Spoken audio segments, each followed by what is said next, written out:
పిఠాపురంలో పవన్ కళ్యాణ్ గారి కోసం ప్రచారం చేయడానికి ఈరోజు పిఠాపురం రావడం జరిగిందండి. ఆల్రెడీ ఇక్కడ నాగబాబు గారు ఆల్రెడీ విస్తృతంగా ప్రచారం చేస్తున్నారు.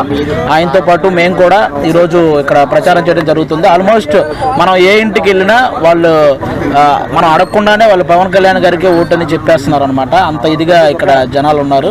ఖచ్చితంగా పిఠాపురంలో పవన్ కళ్యాణ్ గారికి 1,00,000కి పైగా మెజారిటీ వస్తుంది. అందులో ఏ డౌటు లేదు. అది June 4th ఆ రిజల్ట్ అందరూ చూడబోతున్నారు. ఆల్మోస్ట్ మేము ఈ మంత్ అయితే షూటింగ్స్ ఏం చేయట్లేదండి. మిగతా షూటింగ్స్ అన్ని ముందే కంప్లీట్ చేసేసాను. ఈ మంత్ ఓన్లీ పవన్ కళ్యాణ్ గారికి సపోర్ట్ గా ప్రచారం చేయటం, అలాగే ఆయన నిలబెట్టినటువంటి ఆ 21 మంది వాళ్ళ దగ్గరికి కూడా వెళ్ళి ఆ నియోజకవర్గాల్లో వాళ్ళకి సపోర్ట్ గా ప్రచారం చేయటం, ఇదే ఈ మంత్ అంతా.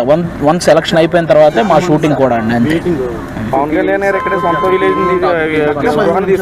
అవును, ఉగాది రోజే సొంత ఇంటిని కూడా ఇక్కడ గృహప్రవేశం చేయడం జరిగింది అనమాట. కాబట్టి ఇంకా ఆల్మోస్ట్ అంటే బేసిక్ గా ఇంకా ఎక్కడి నుంచో నిధులు వస్తాయని అలాంటి ఏదో నిధులు లేట్ అయితే కూడా ఇక్కడ ఆలోచించాల్సిన అవసరం లేదు. ఎందుకంటే పవన్ కళ్యాణ్ గారు తన సొంత డబ్బుతో కూడా అభివృద్ధి చేయగల సమర్థుడు అనమాట. అలాంటి వ్యక్తిని గెలిపించుకుంటే పిఠాపురం నియోజకవర్గం గురించి ప్రపంచంలోని తెలుగు వాళ్ళంతా మాట్లాడుకుంటారు, దీని అభివృద్ధి గురించి. కాబట్టి ఇప్పుడు మన తెలంగాణలో హైదరాబాద్ చూడడానికి ఎలాగైతే ఎక్కడెక్కడి నుంచో వస్తున్నారో, అలాగే పవన్ కళ్యాణ్ గారు గెలిస్తే పిఠాపురం చూడడానికి కూడా ఎక్కడెక్కడి నుంచో జనాలు అలాగే వస్తారు. అంత ఇదిగా సినీ పరిశ్రమ నుంచి ఎవరైనా ప్రచారంలో పాల్గొనే అవకాశాలు ఉన్నాయా సార్? కంపల్సరీ అండి.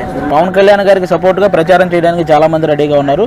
ముందు రోజుల్లో చాలా మంది వస్తారు కూడా. పవన్ కళ్యాణ్ గారిని ఓడించేందుకు సుమారుగా మండలానికి ఒక 2 తప్పున బడా ఇన్ఛార్జీలు నియమించారని పలువురు ఆరోపణలు వస్తున్నాయి. అదేనండి, ఎవరిని నియమించినా ఎవరు ఏం చేసినా జనాలు అందరూ అన్ని గమనిస్తున్నారండి. ఈసారి కళ్యాణ్ గారిని గెలిపించడానికి సిద్ధంగా ఉన్నారు. అందులో ఏ డౌటు లేదు. ఆ దత్తాత్రేయ స్వామి దగ్గరుండి పవన్ కళ్యాణ్ గారిని గెలిపించుకుంటారు.